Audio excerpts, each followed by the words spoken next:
r/ask Reddit. What are people slowly starting to forget?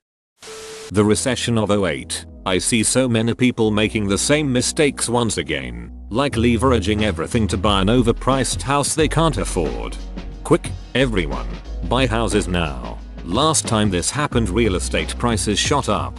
That's a little like blaming global warming on any individual person's straw use. The banks need to be held accountable. That's the real shame. Everyone forgot how big banks ducked everybody over. Tepid outrage over the breaks they were given and how taxpayers would be footing the bill, and now here we are, a decade later, and people are still blaming individuals instead of the corporations and systems responsible. Obligatory edit. I did not expect my first goal to be for a comment about holding big banks and corporations accountable for their actions, but thanks.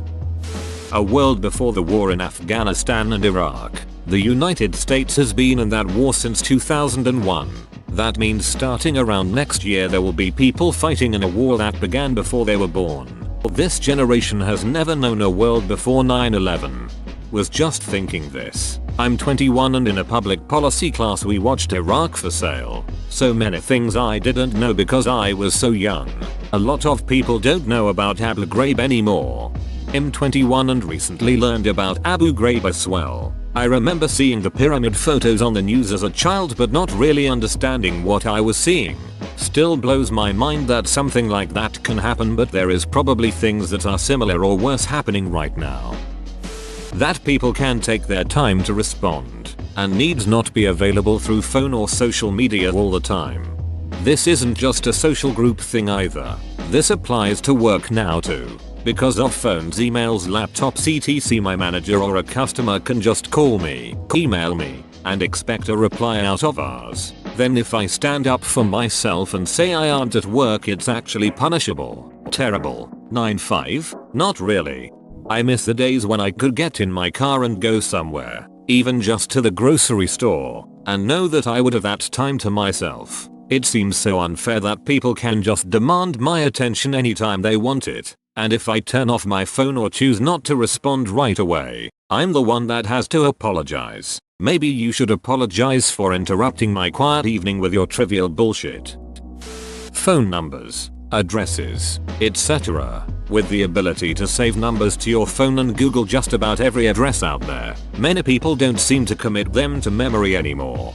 On the opposite side of that, I still remember my home phone number from when I was a kid. That was around 15 years ago now.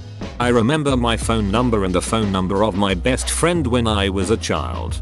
LOL. When I was in HS. During the most boring math class in the world, and since I was so in love, I would add my phone number and the number of my GF together. I can still remember all three to this day. Nature. 100 years ago you could catch a cod that was 6 feet long off the coast of Newfoundland. Today you're lucky if you get one that is a foot. The strange thing is that people are equally excited. Now we just think that cod are max 2 feet in length. Ecological amnesia is the term, I believe. Definitely thought you were exaggerating or something until I looked it up. A 6.5 featuring 96 kilograms cod sounds absurd and terrifying to fish for. The Panama Papers. Seriously should be a top comment. I haven't seen a single thing about it since that month it happened. That's insane.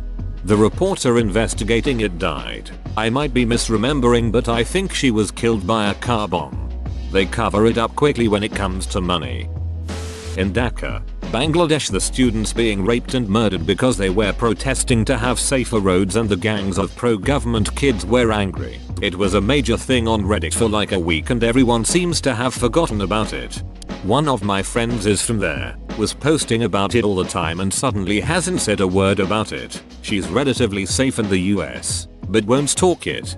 Do you know why? Like, could she or her family get into trouble for talking about it? Or is it a question of it being such a sensitive topic that she doesn't want to talk about it? That crime rate is lowest has ever been. News channels feed the fear that the world is dangerous, to the point we don't talk to our neighbors anymore. We don't know who our neighbors are anymore. That is ducked up. Yay. My neighbor's name is John. That's literally all I know about him. My neighbor's water heater broke. It started leaking and flooding his apartment. It was like 4:30 in the morning. but I was up. He saw the light and knocked on my door, asking for the apartment's emergency number. He couldn't believe that I opened the door, gave him the number from my phone, and then ran over to his apartment with my garden hose to redirect the water to his bathroom, while he called the emergency people. This was the first time we met. He thanked me profusely, and later gave me a gift card. We are good friends now. He still brings up the fact that I open up my door to a stranger at 4:30 in the morning. People forget that there was a time when this used to be common neighborly behavior. That Reddit had no ads not that long ago. Neither did YouTube. Those were the days. Not having a go, just an observation. A website with 100 users per month costs like $5 per month and can be maintained in your spare time. With millions of users per day, you'll need to spend a lot of money on servers and people to maintain and manage the site. The World Wars, the Cold War, and just how fragile and valuable this society we've built up over the last 100 years is. We live in a society, but really, there are so many people in Western countries that get radicalized and think war is no big deal. They have no idea what luxury it is, in the grand scheme of things, to be able to live without the constant threat of death or violence. Yet, we've forgotten about the horrors of war in developed countries, in places like North America, Australia or New Zealand, because they've never really experienced modern war in their homeland, and in the rest, because the people who did have mostly died. The grandparents of our generation, millennial Gen Z, were the youngest of the victims of World War II and the conflicts that surrounded it. It's crazy to think that my grandparents had to go through exile, hunger and fear when they were just children, and that one of my grandfathers was sent to the front and ended up in a concentration camp when he was younger than I am now. Politics are becoming more and more radicalized, and we are starting to hear a very confrontational and even bellicose speech. It might seem like an overreaction, but it's scary to think that it all started like that here in Europe in the 1920s and 1930s. The importance of your privacy. There's a documentary in Curiosity Stream where Edward Snowden says something profound. It's not about having something to hide. It's about having something to protect. That thing is liberty. Saying you don't care about privacy because you have nothing to hide is no different from saying you don't care about freedom of speech because you've got nothing to say. The reason all those international, rules-based organizations were created after World War II. In my education, it was the part of history that got the least attention, either because it's not as interesting or because it gets too close to modern day politics and is more controversial. I'm not really sure why, but it's one of many flaws in the education system, I think. What America was like before 9/11. We've become a lot more paranoid and willingly gave up a lot of our freedoms to buy the illusion of security, and we don't really think of the ramifications of everything the Patriot Act has in it. Current first-time voters literally don't remember that Matthew Broderick killed 2 people with reckless driving and only had to pay $125 by saying he lost his memory. Edit. $175. I didn't forget. I had no knowledge of this. I'm surprised to find it is true. The Equifax breach. I try and bring this up all the time. Legitimate personal data was stolen. SS and CC numbers. And everyone just shrugs, or mentions the FB breaches as if they are comparable. People shrug because there's nothing you can do about it. It happened to almost everybody you know. That the internet was not always around. That the person or the president is not supposed to be the primary focus of the news every single day. The 24-hour news cycle is a relatively recent invention. It's fascinating to look back at American history and see periods where the president dominated Washington and the times when Congress dominated the discussion. I think what is worse than the 24/7 news cycle is the 24/7 social media. Memes and misleading infographics have become the new face of yellow journalism. What it is like to have loved ones, especially children, catch diseases that today can be prevented through vaccinations. To read the accounts of children developing the symptoms of polio and having them forcibly removed from homes by civil authorities. Neighbors watching, while screaming mothers and fathers tried to stop it, deny that their children were ill. I think if we were exposed to this today, some wouldn't be so resistant to vaccinations. We are becoming victims of our own exceptionalism. How getting a degree was only needed for a job. You could get anything you wanted and still go into a technical position. Now, your degree is essentially obsolete without the right degree or experience, or anything meaningful that makes your background better than the people you're competing against.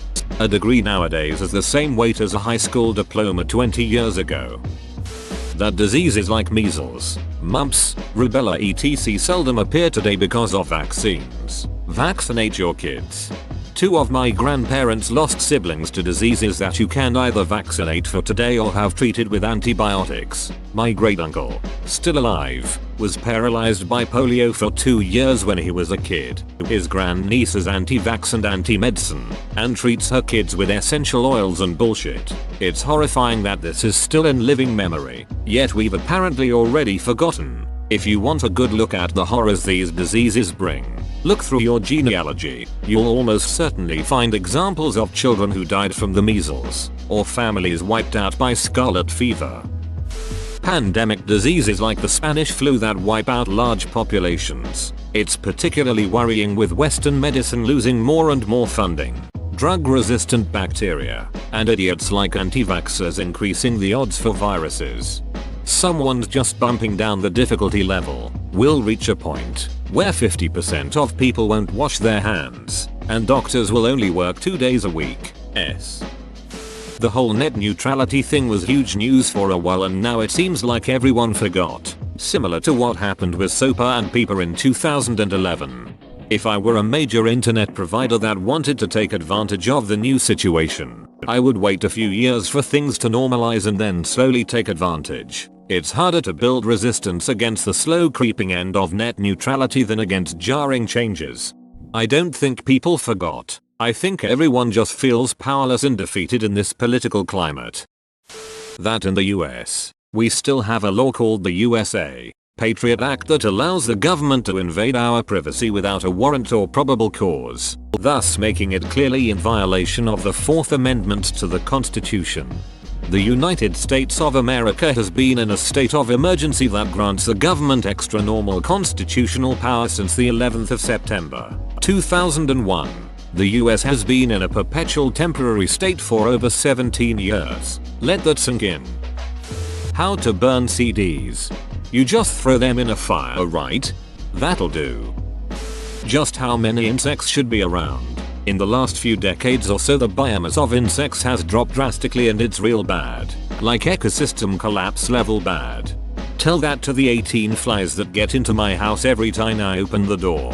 Remember when it was 1,800 flies? Pepperidge Farm remembers. The 5th of November. Or the 21st night of September. I always think about songs that will have lost their meaning to a generation that doesn't understand. And songs that aren't too old, like Paul Simon's Kodachrome, and BNL's Hook and Line, about keeping a phone off the hook to avoid communication. Life progresses. Change is not all bad, but we do lose some things along the way. Just judging by the current political climate, exactly how Hitler came into power and how quickly German citizens lost their rights, people tend to think of World War II as so long ago and that the Holocaust could never occur again, but the truth is most of those people were just like you and me, and in just a few years the fragile democracy we currently have can easily be taken away from us. Whoa, you made it to the end? You're a ducking beast. I'll cut you a deal. Smash like and subscribe for more curated content, bruh. It's free and that's a great price.